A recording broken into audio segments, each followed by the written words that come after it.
We have been keenly monitoring the frequency of new iterations since it was revealed that Nike was reducing production of iconic shoes like the AF1 and Dunk. It appears that the amount of Air Jordan 1 Low releases has somewhat decreased, which makes each new drop feel more unique, even though this isn't supported by concrete facts. With its SE construction in a steely, distressed style that was only shown through shop photos, the most recent Air Jordan 1 Low is undoubtedly unique.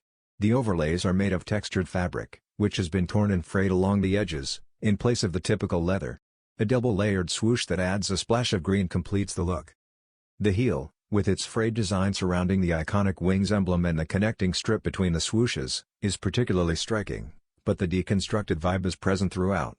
For $110, the Air Jordan 1 Low SE will soon be released globally, while it is currently only accessible at a few international sites.